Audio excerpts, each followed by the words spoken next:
How's it going, everybody? My name's Johnny and you're watching Tech Dangus. And in this video, I'm going to be unboxing and reviewing the Samsung Galaxy smartwatch, in particular the 42mm Midnight Black version.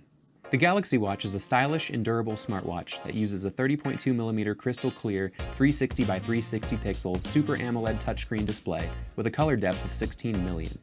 The case is made of stainless steel and is 45.7mm tall and 41.9mm wide, with a 12.7mm depth. It weighs 49 grams and comes with a 20mm wide silicone wristband. The case crystal is Gorilla Glass GX Plus and has a water resistance of up to 50 meters, so it can be used at the gym, in the shower, and even at the beach or while swimming without fear.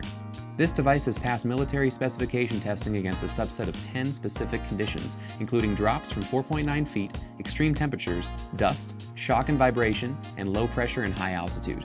With a 270 mAh battery that charges wirelessly with the included stand, this compact smartwatch boasts up to 3 days of typical usage, although if you're looking to go even longer, the 46mm model has a 472 mAh battery that'll last for up to 5 days. The 1.15 GHz processor is running Tizen 4.0 OS and has an internal storage capacity of 4 GB and 0.75 GB of RAM. The watch has a multitude of sensors, including an accelerometer, barometer, gyro sensor, HR sensor, and light sensor. Because of its NFC compatibility, it'll also allow Samsung Pay using participating devices, although I've yet to encounter a device that will not work with NFC payment, so this watch will provide one less step at the grocery store. The Galaxy Watch will connect to your devices using NFC Easy Connect, Wi-Fi 802.11bgn, and Bluetooth 4.2. And it can of course connect to any Samsung smartphone, non-Samsung Android smartphone running Android OS 5.0 or above, but also iPhone 5 or newer running iOS 9 and above. Alright, so with all that out of the way, let's get this thing opened up and see what we've got. So, comes in a really nice compact box.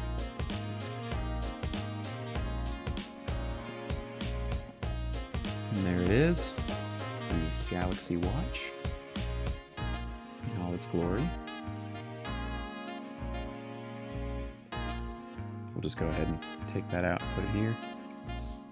And with it you get cardboard, more cardboard, a whole bunch of cardboard.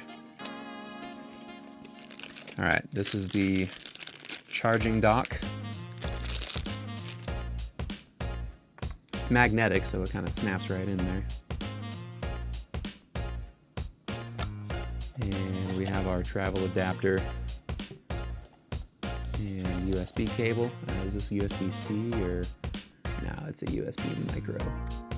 I don't see the reason of putting USB-C on it because really the watch itself doesn't even have a port on it or anything. It's just the charging station and the travel adapter, so it doesn't really matter.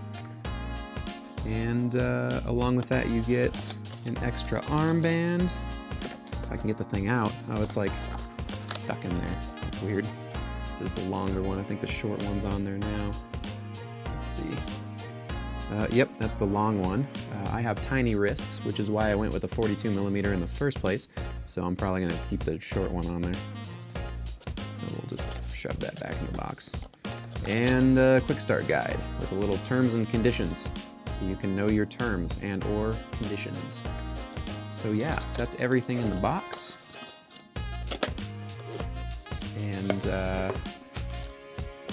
let's take a look at the watch itself here. We'll pull off the screen protector. So everybody loves that, right? Okay, that was like really not climactic at all. But yeah, let's fire this thing up. It's got a little thingy on there. Alright, Samsung Galaxy Watch. That is what it is. Get the phone out here. Go ahead and pair them together.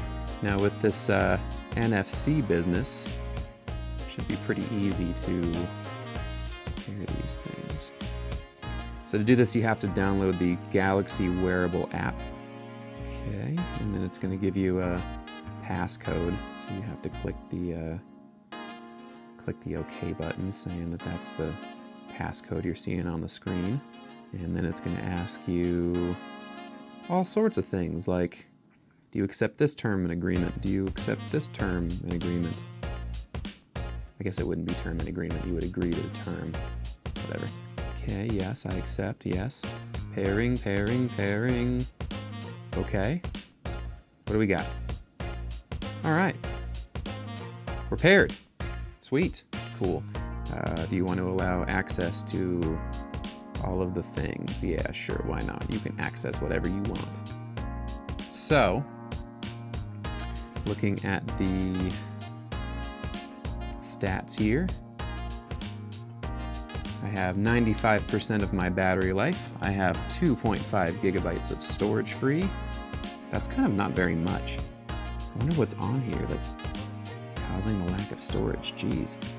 And there's my RAM. 97.7 out of 768, so apparently something's using all my RAM too. Interesting, all right. And we'll go to watch faces. Ooh, cool, look at that. We have a multitude of watch faces. And I guess if you select one, it'll change the watch. Oh, look at that. How cool is that?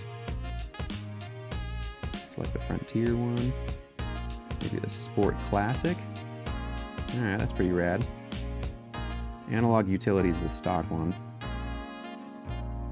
I actually kind of like this classic one. It's kind of cool. Has Roman numerals in gold.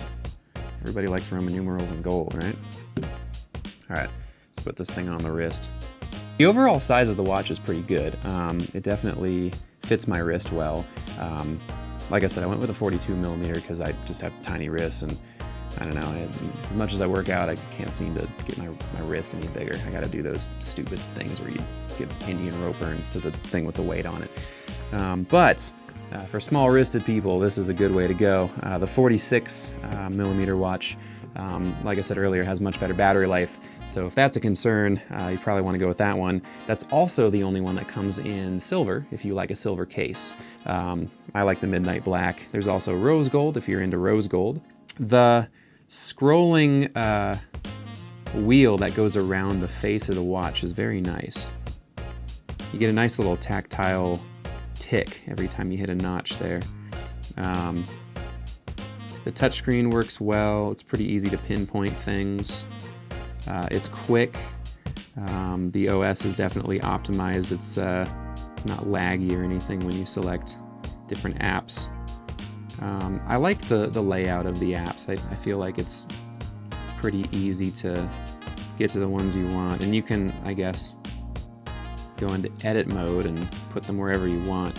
You know, a lot of these watches have kind of like a, you know, I can kind of show, they kind of have a, like just a smattering of apps, and this one does a nice little circle thing where you kind of go around in a circle and go through each one by one. Let's go to the gallery and check out the screen. There's a picture of a flower and what looks like some jelly beans or gobstoppers. No, marbles. Yeah, those are marbles. I don't know why I thought it was candy. And it plays a little animation, it's a little GIF. There's a donut. Looks pretty good. The screen is definitely vibrant, definitely good color saturation and brilliance. Yeah, the colors look pretty true. Oh, cool, the flower one kind of changes color. That's pretty neat. So, the screen is good. The haptic feedback is really nice. I've owned a couple different smartwatches. The Apple one was always my favorite, but the haptic feedback on this watch is really, really nice. You know, you can definitely feel it. I suspect that if I was wearing this and I had an alarm set and it started going off, it would be pretty easy to wake me up with it. And I don't think that I'll have trouble throughout the day feeling notifications and whatnot with this level of haptic feedback. So that's nice. A lot of really cool functions in the watch, like a built-in heart rate monitor, and kind of the whole basis of this watch is, you know, it's supposed to be an everyday thing. It's very durable, really nice looking, but you can still get it wet without having to worry. And it also has a couple of different fitness apps where it tracks your fitness throughout the day. Even some of the watch faces have like step counters and calorie counters on them, so you can see in real time where you're at for the day. So that'll be interesting to try that out. Yeah, overall, really nice quality. Definitely feels good. It's not too heavy, but it has a substantial weight to it, so you feel like you're wearing a quality product. I've never been a fan of kind of cheap feeling light watches. I feel like if you're gonna have a nice watch, it might as well have a little bit of heft to it, and this watch does feel pretty good in that regard. So yeah, that is the Samsung Galaxy Watch. If you enjoyed this video, please give me a like and maybe a subscribe, and stay tuned for more cool stuff. Thanks.